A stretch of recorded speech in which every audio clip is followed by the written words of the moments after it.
On est au Computex 2023, on est chez Inwin. Comme d'habitude, Sébastien, il y a des tonnes et des tonnes et des tonnes de choses à voir. Beaucoup trop. Beaucoup trop. Allez, on vous propose un petit tour. On va commencer avec le Dubili.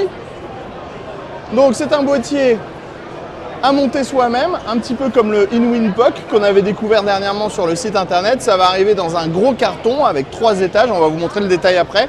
Et ça va arriver dans 2 versions. Une version un petit peu French style, on va dire, marque de luxe, c'est luxe, hein. Avec du cuir, du doré, du bronze, du crème, c'est absolument magnifique, les finitions sont superbes. Et on va avoir une version qui va être plus gunmetal aluminium, un petit peu plus masculine. Et on voit que sur le mur, on a toutes les parties en fait qui vont permettre d'assembler le boîtier. Et sur le côté droit ici, on va avoir tout le packaging et tout le boîtier qui va être désassemblé. Hop, sorry. On va donc avoir un plateau de carte mère sur lequel on va monter les différents modules et ça va être livré dans le carton comme ça. Au niveau du tarif, après discussion avec Inwin, on devrait être sous les 600 € et le boîtier devrait être disponible en version non montée mais également en version montée. Et vraiment c'est super, regardez la... C'est de sacré... c'est des pinces à barbecue géantes. Voilà. C'est super solide, franchement, c'est... C'est une vraie pièce d'aluminium. Enfin, c'est du travail à la Inwin, comme Inwin sait le faire, un peu presque de l'artisanat, de l'informatique. Et si on regarde au niveau des vis, elles sont toutes super propres avec le logo Inwin du Billy. Non, c'est du bon travail. Alors, c'est à assembler, ça plaira pas à tout le monde forcément, voilà. Mais rien que les vis comme ça à présenter, c'est du très beau travail. On continue avec le mode free. Alors vous nous avez vu sur la vignette en train de porter un PC en l'air. Eh bien c'était un mode free en fait. Donc on va vous expliquer comment ça fonctionne. Bon courage. Merci, bon courage. Le mode free en fait ce sont différents modules. Et dans les différents modules on peut installer différentes choses. Le module 1 c'est pour carte mère, carte fille, ventilation. Ensuite il faudra forcément avoir un module 2 pour que ça fonctionne. Le module 2, c'est celui où on va pouvoir installer des platines pour les SSD et l'alimentation. On peut placer... celui-là. On peut placer, voilà. Ici, vous avez en fait un module 1, plus un module 2 assemblé, plus après les carénages pour que ce soit joli. Après, on peut ajouter un GPU module ou un bracket pour pouvoir ajouter plus de ventilateurs. On vous montre ici comment ça marche. Regardez, on est sur un module 1. Et si on veut ajouter un module 2 pour pouvoir mettre l'alimentation, vous voyez ici on a le système pour pouvoir brancher l'alimentation. On vient tout simplement faire... Attends. Voilà, merci Sébastien. On vient faire comme ça, l'alimentation elle se met à l'arrière. On met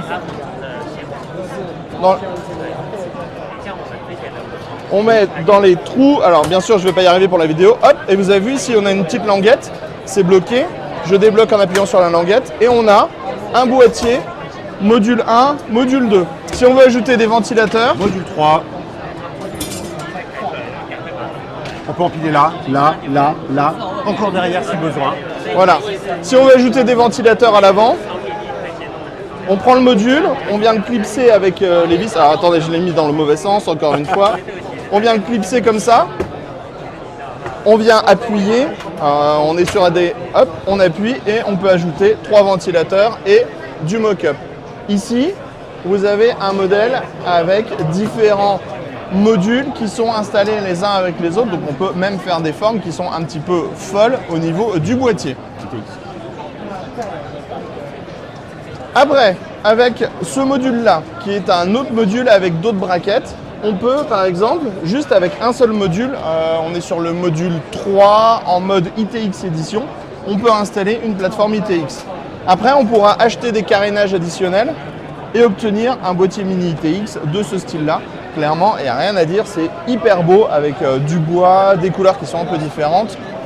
C'est Inwin, on a envie de dire. On a envie de dire que c'est toujours un peu comme ça chez Inwin.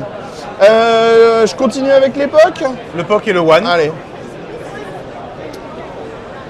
On a des nouvelles couleurs pour le POC, rose et bleu, avec maintenant qui sera livré dans le boîtier pour les nouvelles éditions, une nouvelle plaque à l'arrière qui va permettre d'installer plus facilement les 2 ventilateurs de 120 mm ou du radiateur de water cooling en 240.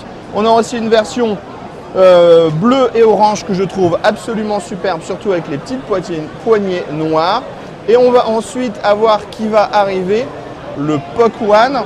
Donc ça va être le même concept, c'est-à-dire que le boîtier il va arriver livré comme ça, complètement à plat. Et en fait, on va le déplier et au fur et à mesure qu'on va le déplier, on va obtenir un boîtier complet. Ouais, alors, je vais pas y arriver comme ça, mais vous voyez, ça se déplie et en fait, on va mettre les sangles et avec les sangles, ça va permettre d'assembler un boîtier. Et puis après, on va mettre les composants dessus et ça donne à la fin un boîtier comme celui-là. Et vous voyez, même si c'est fait avec des sangles, ça bouge pas du tout et ça reste un produit qui est, je veux dire, on peut le mettre debout, on peut le mettre couché. C'est juste absolument sympa au niveau du style. On adore.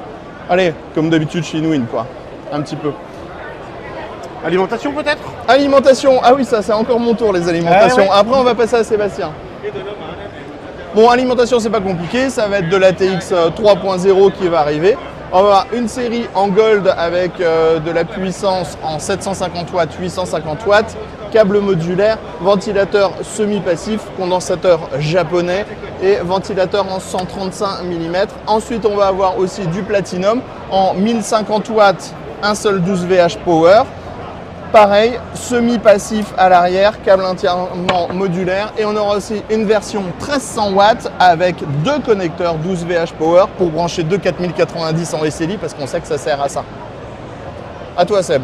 Non, quel dommage, il y a encore 3 boîtiers à faire. Ah mince, oui c'est Oh là vrai, là. oh, pardon. Pardon, il y en a 4. Non, celui de gauche, on lui peut-être. Donc on peut demander l'avis des lecteurs. Oui, alors, les nouveaux D5, donc plutôt les boîtiers entrée milieu de gamme avec des tarifs plutôt accessibles. Alors au niveau du châssis, c'est très bien. Ouais, c'est très très bien. Je veux dire, châssis c'est très propre, cache alimentation, on peut mettre les SSD sur le dessus. On a un grand cache central qui va permettre de dissimuler les câbles. Vous le voyez, c'est ultra propre. On peut mettre du 3x140 à l'avant, du 3x140 dans la partie haute. Par contre, sur la face avant, on est un petit peu plus dubitatif, même si on a des bonnes idées. Il n'est pas facile à sortir celui-là. Voilà, genre par exemple un petit support pour le casque. Mais après, on n'est pas vraiment sur du in-win, on est plus sur du mainstream quoi, pas du in-win. Donc on aime moyen. Par contre, le F5, excusez-moi, merci. Par contre pour le F5, on a un châssis qu'on connaît, puisque c'est le châssis qui est employé dans pas mal de châssis Inwin avec 300 avec alimentation dans la partie haute et possibilité de mettre du 360 qui souffle vers l'extérieur, alimentation dans le bas. Et ce qui est sympa, c'est qu'en fait, on va avoir sur les deux modules, en fait, la partie avant, elle est customisable de façon assez simple. Mince, j'ai tout fait tomber. Vous avez vu, on peut, hop, on change comme ça, on met ça là. Je suis pas sûr d'avoir changé d'ordre, mais vous voyez, on peut faire ça comme ça. Et on peut imaginer s'il y avait d'autres modules, on pourrait faire aussi ça. C'est pas bien. Et ça, mais c'est pas très beau, du coup on comprend pourquoi je travaille pas chez Inwin au niveau du design du style. Vous voyez? Donc c'est plutôt assez intéressant au niveau de la customisation. Pas de tarif pour le moment pour les F5, pas de tarif pour le moment pour les D5. Du coup, j'ai plus de gorge, donc ça va être à Sébastien de prendre le relais pour les water cooling. Alors, air cooling aussi un peu avec de nouveaux ventilateurs qui vont être intégrés sur les water cooling, les MR et les TR. On commence ventilateur avec la série DN qui se décline en pro et en pas pro, petite différence au niveau du roulement, de la stabilisation. Voilà, ça fait super mal, mais on va les arrêter pour vous montrer, même si on voit quand même, en fait, ce sont des pales qui sont liées les unes aux autres façon turbine. Merci beaucoup Aurélien, parce que j'ai eu mal tout à l'heure quand même. La finition est propre. Alors pour ceux qui se posent la question, on a posé la question, le rouge est collé, donc pour l'instant il n'y a pas de possibilité de changer. Alors c'est rouge, c'est gaming, c'est agressif, mais peut-être qu'en full black ça aurait été pas mal aussi. On verra. Point intéressant des modèles pro, la garantie est de 6 ans. Donc Inwin monte vraiment en gamme là-dessus, c'est plutôt pas mal. Les pales à côté, ce sont les mêmes, juste la vitesse de rotation qui va changer, ainsi que hop, La finition, c'est bon. Ainsi que La finition est quand même intégralement moindre. Ouais, c'est vraiment en dessous. Avoir le prix, pour l'instant, on ne les a pas. AN120, pareillement, on reprend la même forme pour les pales avec l'anneau autour. On passe sur du RGB, le cadre est légèrement différent. Bon, c'est du RGB, quoi. Ensuite, on va passer sur les nouveaux kits water cooling avec MR36 et 24 qui utilisent les ventilateurs juste avant AN. On le voit, l'ensemble pompe waterblock est petit, c'est normal, la pompe n'est pas ici, en fait elle est dans le radiateur. Le dessus pivote, la finition est sympathique. Alors, la question, oui, c'est slim, est-ce que ça sert dans un boîtier? Pas forcément, puisqu'il faut quand même plier les tuyaux. Toujours est-il que la pompe est là. Pourquoi pas, en termes de design, c'est quand même plutôt sympa. Et ensuite, on passe sur du très lourd avec la série TR qui va jusqu'à du 420 mm, une première pour InWin. Il y a 2 pompes à l'intérieur. Ceci n'est pas un câble USB, c'est pour envoyer l'alimentation. Et ma foi, en termes de design, c'est quand même assez... C'est robot, c'est moteur de voiture, on ne sait pas trop. C'est rouge, ce n'est pas RGB, c'est fait pour être assorti au ventilateur à côté. Alors, faut aimer le look. On verra ce que ça donne au niveau des performances. Mais il y a un petit truc qui est peut-être intéressant, c'est juste à côté. Alors, on va parler au niveau des TR. On le voit là, plusieurs tops ont été personnalisés.